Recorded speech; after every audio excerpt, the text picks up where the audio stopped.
Thanks so much for that. And thanks for giving me this platform to talk about one of my favorite topics, which is video games and the positive benefits of gaming when delivered the right way. Of course, I caught a little bit of the last session, which was great. We're all dealing with COVID, and as parents, you're finding your children spending an incredible amount of time in front of screens. And when they're not doing remote learning, probably that screen time is interactive games, computer games, maybe video games on the TV like I have behind myself, or mobile games. And you may be struggling a little bit with this dynamic if you're not a gamer yourself. On one hand, certainly seems to be engaging them. It's holding their attention, but are there risks? What are the negatives in addition to the positives? And then how do you think about this form of new media? Well, that's what I'm excited to share my perspective with you about for the next 15 minutes. So I'm going to talk a little bit about gaming, what it is and why it's so popular globally. And then I want to share with you 5 very specific ways that you could, and I think you should, engage with your child using games.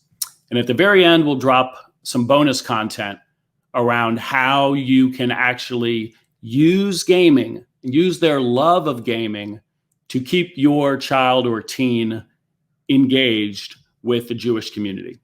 So that's how we're going to spend our time together. A little bit about myself. Thanks for the intro video.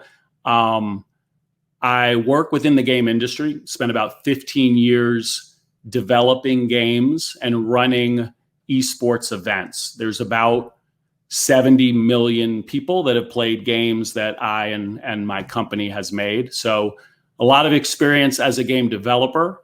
I'm also a gamer myself, and I'm a parent of gamers. My kids are now a little bit older now. One is a junior at Washington University here in the US, and I have a rising senior in high school as well. So I'm going to speak to you from all those different perspectives. Parent, gamer, game developer. Definitely, Noah, you should gather up your son. You should gather up your kids. They're going to like what I have to say, and they're going to say, see, I told you, I've been saying this the entire time. So let's talk about what a game is and why they're so popular. When I was growing up and playing games, games were thought a little bit of as junk food, fine in moderation, but more bad than good. But these days, given the research that's being done, and certainly my firsthand experience, there's a lot more positive than negative. And I love the mental gym analogy from the last session. So I'm going to lean into that and say that games are like protein powder. What protein powder does for your body, games, when delivered with balance, do for your mind. Can you have too much protein powder? Sure, you could. But with the right combination of deliberate use, it can enhance someone's physical training. This is the way you should think about games. They literally can help you train your mind. So that's a little bit about games. Let's think also about what is it that makes games different from every other form of media out there? What makes it different from a film, from TV, from books, etc.? There are 4 key elements that I want you to keep in mind that make games distinct as a form of media. The first one is that in a game, the player has control. The player is the protagonist, and it's all about choice and agency. This is a very powerful concept. You're not passive consuming content. You are active. You are the protagonist. You have agency. That's the fundamental, unique differentiator of a game. The second is in a game, the player is presented with very clear goals at incremental levels of difficulty. So you have a challenge, not too hard, not too easy. The third is that the game provides clear feedback when you accomplish that goal. So now you have agency, you have clear challenges, and great instant feedback once you accomplish it. Those three ingredients, they feel amazing. Those are the three ingredients that go into good design of education curriculum as well. And I think they represent what the future of education is going to look like, because it feels great when you're presented with a challenge and you get it done, and you're presented with another challenge a little bit harder. That develops a growth mindset. And this is what games can provide. And the fourth element of games, not when I was growing up, now that we have the internet, is there's an online experience. And that means that games are not solitary, quite the opposite. They are always about a social connection and about community. You're playing with and other people. And this is what makes a game different than movie or television. All right. We've dived in a little bit to what a game is, what makes it unique. Let's go to these 5 elements where you, as a parent of a gamer, which probably just means a kid, since most kids are enjoying games to one degree or another, what are 5 ways that you can dive in and harness games? Number 1 is starting by just opening the lines of communication in the home about games. And this can be kind of intimidating if you're not familiar with games. If you don't know how to use a controller, if you don't know what the kid is doing when they're playing Fortnite, this can be intimidating. But I would encourage you to just bring a authentic curiosity to your child's passion and open up those lines of communication. Things that I know some families that might have the sex talk, but they don't have a tech talk.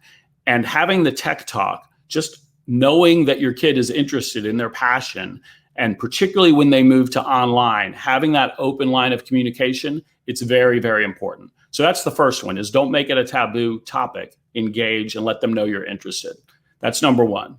Number 2 is you should be aware of the content that they are consuming.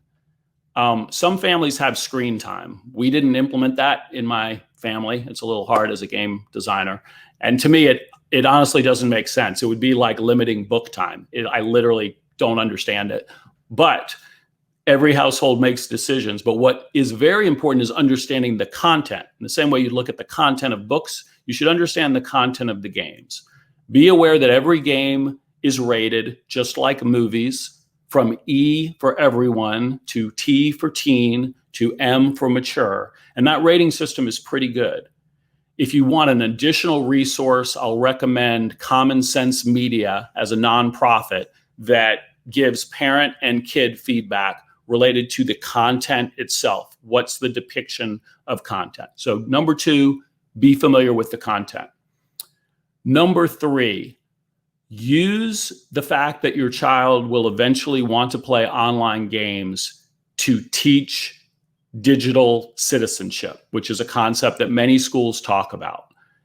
There's pros and cons, as we know, in engaging online. And certainly there's lessons that need to be taught to children around engaging online. None of these things are unique to games, but games is usually the first opportunity to teach those lessons, such as don't give out your private information to people you don't know over the internet. These basic sort of informations can be taught with games. Number 4, recognize the personal development and skill development, the soft skills associated with playing games. These include socialization, working well with others, independence and content and confidence, this idea of a growth mindset, setting a goal, deliberate practice, mastery, accomplishing that. These are skills I've seen firsthand across every age group, that they're developed in a game and later they can be applied outside a game to life in general. And of course, balance as well, because as someone said in chat, you wouldn't want someone reading all day, every day. You wouldn't want someone practicing a musical instrument only, all day, every day. And you wouldn't want someone playing chess all day, every day. But all those things can be positive when delivered with balance. And the fifth element, maybe when your child is a little bit older, teen, high school, use games to explore their career interests. The last panel spoke about how there's a new set of skills for the 21st century. And many of the hard skills overlap with things that gamers are into: computer programming, digital art, creating content like YouTube or live streaming. These are the hard skills used in the gaming industry that will eventually find themselves in every other industry. And in addition, the soft skills that we talked about, socialization, independence, growth mindset, and balance, can be delivered through gaming. So these are the 5 ways that I encourage all of you tonight, today, good evening in Israel, you can start having that conversation and open up that dialogue. And the 6th bonus piece of content that I want to point you to is a great resource, not my company, but a partner company that we work with called Lost Tribe Esports. And this organization, a nonprofit, uses gaming and esports for a Jewish population to re-engage them with their community. So you are playing games together, you are forming community and getting re-engaged for a population that may be the traditional ways of experiencing Judaism just don't resonate with that kid. And they're going to be playing games anyway. This is a way to engage them in a community that's quite possibly very important to you. With that, I think I've got maybe a minute or 2 left. If there are any questions, I'd love to provide additional value for you folks on this topic that I'm very passionate about. So I will scan the chat a little bit and certainly put something in there if you have a question before we wrap up and you move on. How to find games that fit the level and skills of the child. That's great. And I would encourage you, I'll point you to both Lost Tribe Esports, who cultivate games that are age appropriate, and also the website Common Sense Media, because you can sort by age group, and you also can find particular types of content that you may or may not be more comfortable with. So you literally have reviews of different from different children of different ages. And it also is very specific around what is represented in the game, what is the level of violence depicted, for instance, and is it appropriate or not for the age of your child. So the 2 names I'll leave you with again. So there is Lost Tribe Esports. You can just Google that or go to losttribeesports.org. And that is specific to Jewish gamers playing together. My own company is Skillshot Media, and we also do a lot of work around communities, some faith-based and some more broad than that. The other tip, if you or your kid wants more ammunition around the positive sides of games, and also knowing where the guardrails should be around not taking it too far, I am pretty active personally on both Twitter and LinkedIn. You can find me at Todd Allen Harris, TODDALAN Harris, on both Twitter and LinkedIn, where I put out a fair bit of content on this topic. And yes, Eddie, I'll make sure that through the Parenting Puzzle folks, we share the links to the different organizations that I mentioned. So there's a question about the active elements of gaming from Yael. And so I think, like anything, it's important to, number one, kind of think about what does something mean to be addictive. The World Health Organization had a definition where at one point they were trying to call gaming addictive when they looked at the number of hours spent as the criteria. And quickly, most people observed that the average adult binge watches on Netflix or other platforms a lot more than those hours, and that's completely passive and not active at all. Not exactly protein powder for the mind in most cases. And the World Health Organization actually changed their tune a bit when COVID hit and recommended gaming as one of the most positive ways where people could engage their mind and actually connect with other people online. So I think that there are certainly kids that have addictive personalities, and whether it's gaming or anything else, you should be a watch for that. If it is causing negative effects in terms of grades at school or sleep, then just like anything else, that should be your point to be concerned. There's a question about games that teach coding or game development. And there I would say a couple things. This is not a game, but I would recommend just the block visual programming language called Scratch, as in I have an itch and I want to scratch it. This is a free resource from MIT. It's entirely web-based. It can run on just about any computer that can run a browser, and it is visual drag and drop blocks. And it's one of the best ways to expose your child to computational thinking and structured algorithms, whether they turn out to be a programmer or not. They could start probably some kids as young as maybe third or fourth grade, and it scales up all the way to certainly junior high or high school. And my take on Fortnite is it is a phenomenon.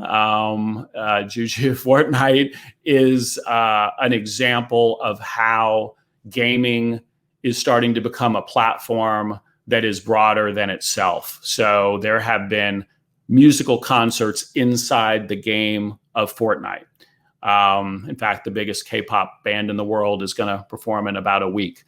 And so the idea of musicians who these days with COVID can't actually tour, and that makes it hard to earn a living, can appear in a game. And in the case of the last Fortnite concert, reach 20 million people over the course of a day, which makes it larger than any concert in the real world ever could be and ever will be. Kind of shows you where games are going, which is a platform for a lot of media coming together.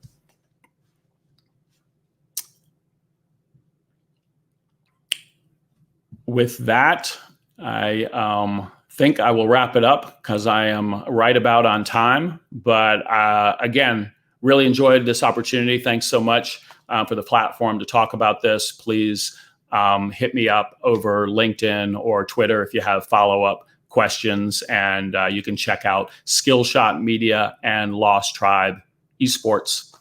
And thank you very much.